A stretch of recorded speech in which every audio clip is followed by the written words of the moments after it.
everyone, welcome to Success Made Simple. We've got a brand new topic this week that's really going to help you if you own a business or you want to start a business, and it's called the 5 competitive forces that shape strategy. So I'm going to review what those 5 forces are, and then each day this week we're going to unpack one of those so that by the end of it you'll have some notes and know how to go about really getting that edge in your business. So here are the 5 forces that we're going to be covering, and it's based on a Harvard Business article that is titled The 5 Forces, just as I described. So here we go. The number 1 force is supplier power, and we'll be going into detail on each of these.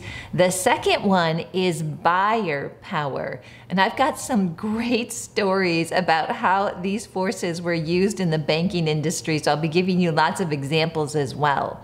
The third one is competitive rivalry.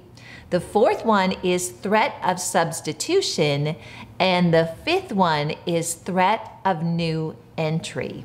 So today we're going to cover the first one, that is established rivals. And I'm going to give you a definition of what that means. And this is in context of your industry and in your market. So established rivals are rivalries among existing competitors. And they can take on many forms to include price discounting, new product introductions, advertising campaigns, and service improvements. And each of those areas have got a lot of information packed in them. When we look at those, there's one of them that stands out that is actually the most destructive. Can you guess what that is? It's actually the price competition. The reason for that is oftentimes businesses, we've already got a margin that is squeezed to be competitive.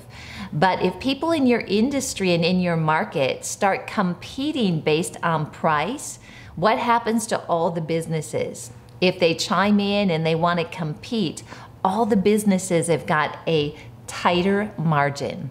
So the example I'm going to share with you in my banking days was certificates of deposit.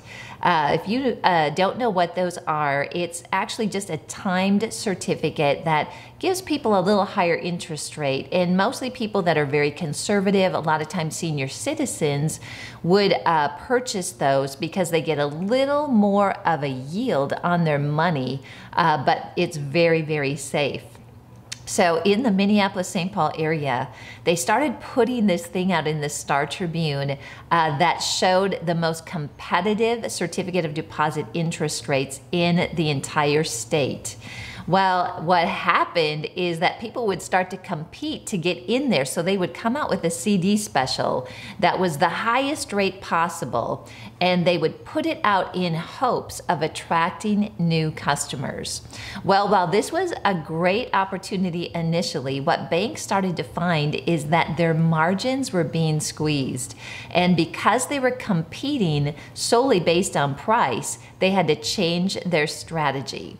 So we started doing all sorts of things, like you can get this interest rate if you have a checking account. You can get this interest rate only if you bring $50,000 or more, and the list goes on. But the point is that price is definitely a force that affects our industry and affects our customers, but when it is used as the sole thing to compete on, it can be destructive or cause harm to the entire industry. Now, we're going to be teaching way more in depth on this at the upcoming Business Mastery Workshop. So I want to encourage you, we've got a $50 off coupon right now. You can use it. It's called BIZ50 is the code, and you can go to wealthbuilders.org and you can register and join us for 24 sessions over the weekend of August 28th through the 30th. Thanks for joining me today on Success Made Simple.